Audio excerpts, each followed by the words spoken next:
Hello guys, it's your girl PurrrlVanD, and I know I look a little bit glammed up, but it's Halloween and I just decided to do a little something different because today I'm going to be telling you the story of when I did work in, wait for it, a haunted strip club. Yes, I did. Gentlemen's club, rather. See the nails, get the nails. Yeah, but anyway. When I worked in a haunted strip club, and I'm black. This is my, I guess, glam Halloween dark lady vampy look. I call this my patent leather, my patent leather lips. Anyway, it was just black glitter, but whatever. So anyway, when back in the day, in a not so distant past, I worked as a stripper. Take it in, let's get over it, move on. I was a lady of the pole for quite a while, and this particular strip club was known, well, there was a lot of rumors. There were a lot of rumors, a lot of people saying that they saw things, they heard things, they heard things and nobody was there, or, you know, saw somebody and then went back later and nobody was there, things like that. I didn't really pay any attention to it. It's called vodka. Get into it. That was my drink of choice when I was stripping to help me get through the night. Sorry, but not sorry. Anyway, this particular night, I don't know how many of you out there are familiar with the goings on or the inner workings of when you clock in, when you are employed as a exotic dancer. When you go to work, a lot of times it's before they've opened the doors. So as you go in, you literally are waiting for the customers to come in. So sometimes you're waiting on a specific customer depending on how well you are, right? So, but if you're not, you're just usually sitting around, hurry up and wait, basically is what it is. You go in, put your makeup on if you haven't done it already, and then you sit around and wait for people to arrive. Okay, and it's basically a dog eat dog. It's like it's a dog eat dog Sadie Hawkins dance, basically, where the men come in and they wait for you to come and ask them to dance. That's what it is. Anyway, so this particular night when I was there, we'll call the young lady Brandy. Myself and Brandy, well, I guess I should go back and tell you exactly how the club was laid out. So when you walked in, you actually walked down a set of stairs, a long set of stairs, and the club was downstairs essentially, and upstairs were the offices for the club. So the main doors opened up right out to the street, to the parking lot, this huge parking lot, and the street.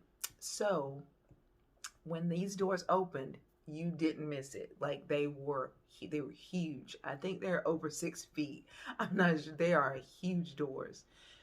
So myself and Brandy were sitting at a round table, across from where the stairs are. So we positioned ourselves in order to be able to pounce on the first customers that came in the door. Okay, we were like, we're gonna be ready tonight. We're making that money, making that coin. Anyway, at that point in time, you could still smoke inside. I am no longer a smoker, yay for me, but at that point in time, you could smoke, and it was a way to pass the time. So myself and Brandy were sitting at the table. She was sitting on this side of me. Yes, she was sitting on this side. I was, And so we're sitting across from each other, side by side, basically, just facing the door and smoking, waiting for people to come in. I'm repeating myself. Well, we got into a conversation, kind of in depth. I don't remember what we were talking about, but all of a sudden there was a gust of wind. When I say a gust of wind, I do mean a gust of wind. So when the gust of wind came in, it was such a strong breeze that both of us literally did this to look and see if the door had opened and see who was coming down the stairs. That's how convincing the wind was. Okay.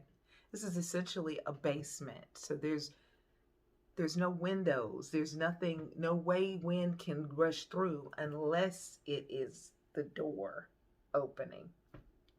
So we both kind of thought it was odd, but we really didn't say anything to each other about that. We continued to smoke and talk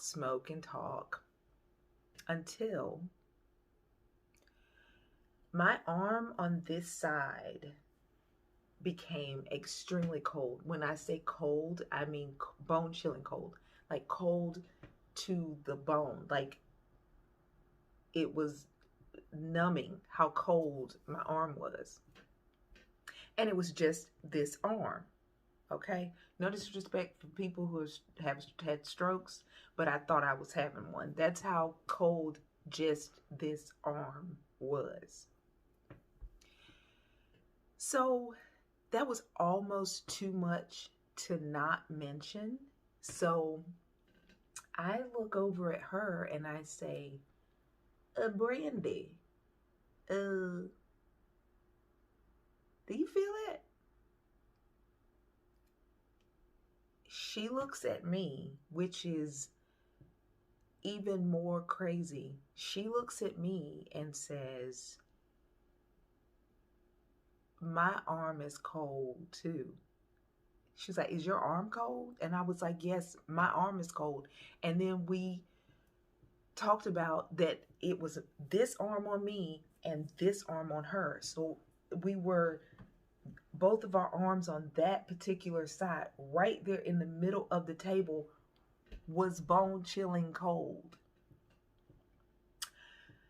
So we both just kind of like were frozen and we start to kind of look back and forth at each other like, oh my God, what is happening? I said, Brandy, let's try something. Let's try something. Let's both raise our arms up and see how far this goes. So we both kind of like, I don't even know if we touched arms. I don't even think we touched arms, but we both kind of went up and extended our arms as high up as they could go to see how far the cold air went up. And I'd say it went up,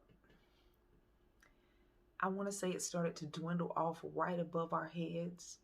Like if I was doing this, like it was like a person height, basically person height.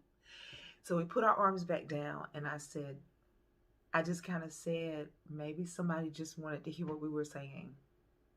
Let's just talk.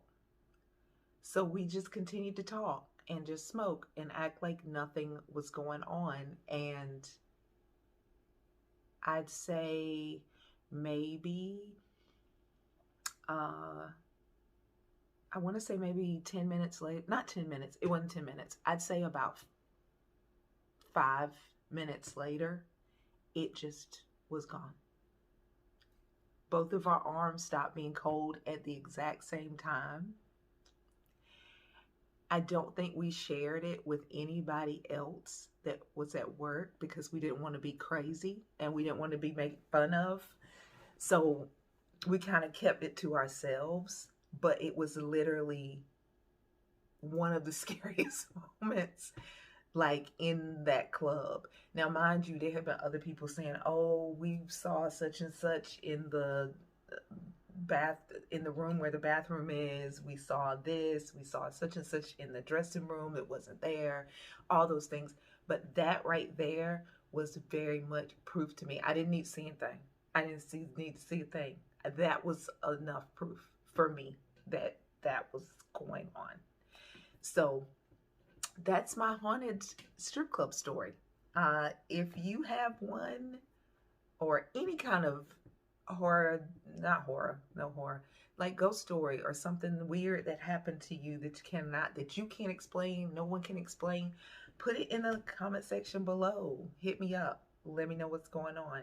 I have another story that I put out. I put it out on Instagram, and if you don't follow me on Instagram, you can make sure you head on over after you finish listening to this or watching other videos of mine. Head on over to my Instagram, and it's PurrrlVanD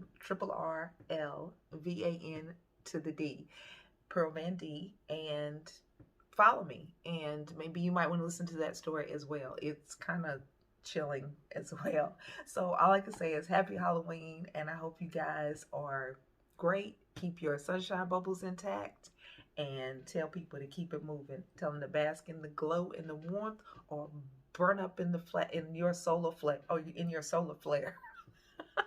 That's all I got. Take care of each other. You take care of yourself. Take care of other people. Have a great day. All right. And happy Halloween. All right. Bye.